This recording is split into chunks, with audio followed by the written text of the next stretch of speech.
Hi guys, I'm back again. This is Skielen's point of view. It's gonna start off the apocalypse. It's gonna kind of like, I don't know what I'm trying to say. It's gonna kind of show how the apocalypse started for her. We stayed in the hospital that night. Cover was taken back and they were helping him now. Dad had his arm around Jackie and me and was in his lap. Peter was in my lap and I was sniffling. I couldn't cry here, not in front of everyone. I'd never seen Dad drive so fast. I'm surprised we made it here in one piece and without getting pulled over. I kept looking at the clock on the wall, and I eventually held Peter close. He's quiet, leaning in for the hug and closing his eyes. Mia eventually fell asleep, and Jackie had her head on Dad's shoulder. He wasn't exactly dressed to be in public, but he was still here, so I guess I had to give him credit. This was all his fault, though. If Cover had never gotten Dad's drugs, he wouldn't be here. Dad didn't even need them. Rarely did he actually do them. He used to, but I don't know when he stopped. It wasn't written down or anything. Mom arrived, and she sat next to me. She put an arm around me, and she smiled softly at Dad. He looked away. I wonder if he feels bad. I hope he does. A nurse comes over telling us that they were going to keep him for a few days. I suggest you guys go home and get some sleep. Try to regain that sense of normalcy. Mom and Dad share work, and we stayed in the hospital all night. We went home the night after, once they were sure Cooper would make it. Mom went to visit a lot, and I went too. Cooper was pale, something weird compared to his usually tan skin. Now we looked identical. Mom whispered to me, I wish I knew why he did it. I could hear the tears when I smiled, looking down at my brother. I do too. I wish I knew a lot of things, Mom. She smiled, putting her arm around me. Cooper was in a state of unconsciousness for 3 days before he woke up. He opened his eyes, looking around the room before sitting up. He rubbed his eyes, and Mom yelled that she was going to get a nurse. Cooper looked over at me, and I smiled at him. Cobra? He smiled, but he looked older. I feel dizzy. My head is pounding, and I feel sick. I don't know. What happened? I found you in the bathroom. I say, trying to fight back tears. You idiot, I thought you were dead. I wasn't. Why? He shrugs. It's a lot to explain, and I don't feel good right now. He lays back down and Mom comes up with the nurse. Oh, Cobra, hello, how are you feeling? The nurse asks, doing some tests and stuff. The first test Cobra was conscious for. Okay, not to make light of the situation, I just feel like, how do you think he's feeling? How do you think he feels? Like, he just woke up from like an overdose. How do you think he feels? Do you think he's feeling like peachy and ready to go home? Probably not. He probably feels like he's dying. Let's be real here. I feel like throwing up and I feel dizzy. I sat up and it felt like my head was pounding. Okay, the nurse nodded and Dad was walking in the room too. Cooper immediately looked over him before turning back to the nurse. Dad sat down watching the nurse as she worked. Why did you do it, honey? I wanted to try something new. Cooper answered so fast I knew he was lying, but the nurse seemed to believe him, unfortunately. I'm gonna get you something to eat. You must be hungry, huh? Cooper shrugs and the nurse leaves. Cooper? Dad says, and Cooper looks at him. Shit, I'm sorry. I feel like shit, okay? Cooper just stares at him before shrugging again. It's okay. If they weren't Dad's, Cooper would have just gotten a hold of something else. Something just as deadly. It's not okay. I don't know why you did it. I'm not expecting you to tell me, but talk to me. I might be an asshole, but I'll be damned if I lose my son to some stupid painkillers.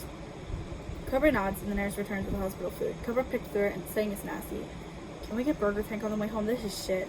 Mom laughs, saying we can do whatever he wants. Cooper was released and we went home, got Burger Tank and went home to enjoy it. I need to reorder that. We got Burger Tank and went home to enjoy it.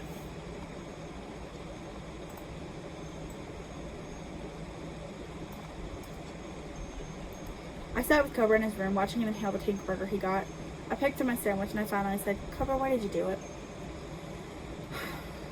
He was eating his fries now and he paused to look at me.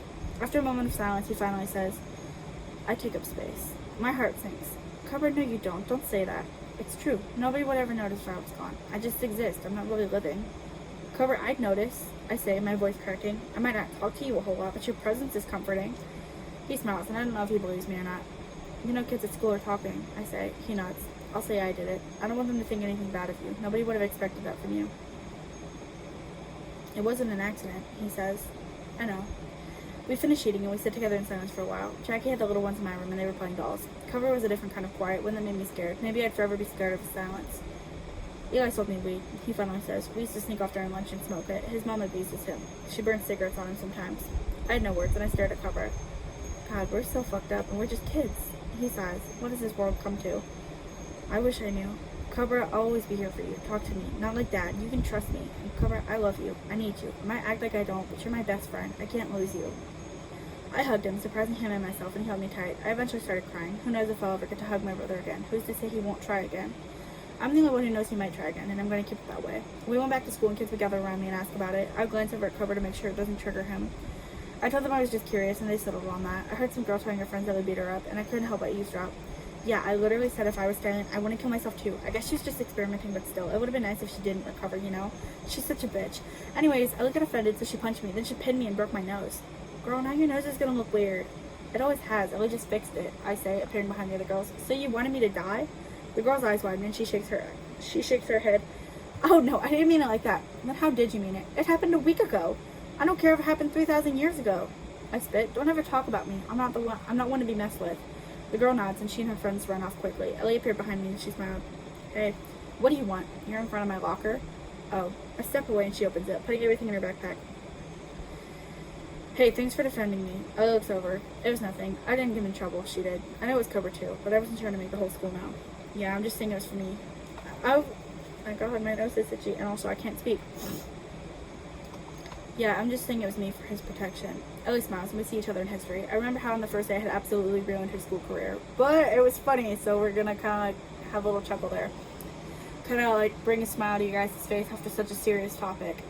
I can't say I regret it, but I do wish I had been a little nicer to her that day. She wasn't how I first thought she was, and she deserved a chance. The bell rang and kids left the classroom. Thank you, Cobra muttered to me as he left. I knew he was thanking me for taking the attention he would have received. He never liked being the center of attention like that. I didn't either, but I knew Cobra wouldn't have been able to handle it with his weak mind frame. I stared after him, and then I began packing my things away. Brian said my name, and I turned to face him. What could he possibly want from me? What do you want? Want to know what drug I used to? Didn't you hear? No. He stood closer, my heart fluttered. I did not like him. Not like that, but he was cute. He was quiet, so I said, well, I did have places to be. What happened? Those two words crushed me. I don't know what happened, not entirely. I know I almost lost my brother, and then I might lose him again if I'm not careful. I learned to watch his behavior for a change. Or to watch for his behavior to change. Something that I'm not ready for. I learned to cherish who I have. I don't know what they're doing. I don't know what they're going through, even if we live together, but I still don't know what happened. What his exact thoughts were before he did it. I don't know, I say. I can feel tears finding their way to the surface, but I pushed them away. I really don't know. They were closer now, and I wiped my eyes. Brian looked so sympathetic standing there, as if I could tell him anything and it'd be safe with him. Maybe he should be a therapist. Finally, he says, it wasn't you, was it? I want to be mad at him for figuring it out, but it wasn't exactly obvious to me. When I speak, you can tell I don't know what happened. I've never used drugs before. I didn't know Cobra did either. I only knew it was Dad's thing. Instead, I get defensive over Cobra, and I tell Brian to leave us alone. He was asking questions that didn't need answers. It wasn't his problem, it was ours. Instead of responding angrily, he simply says that he was there for me and Cobra if we ever needed him. I bullied this kid Nicole every single day since kindergarten, and here he was offering me a shoulder to cry on. I didn't know if it was fake, but it looked genuine. He seemed to genuinely care. I turned and left, wiping the tears as I walked to the bus. Shortly after he climbed on, we started going home. Dad made dinner that night, and by that, I mean he ordered pizza. He wasn't good in the kitchen. He was skilled in the girl department of cooking. Mom handled the baking and cooking and anything else. After dinner, we hung out together in the living room. Family time, he said it would be. Peter and Cobra played Monopoly, and Cobra cheated. He never paid rent, and Peter didn't know he was supposed to. It was kind of funny, and I knew Cobra was having a blast. Mia wanted to join, and they restarted the game. Cobra still cheated. Honestly, that's funny. Suddenly someone was pounding on our door, and Dad yelled for them to fuck off. Open the damn door, a man yelled, and Dad got up. For fuck's sake, this isn't your property.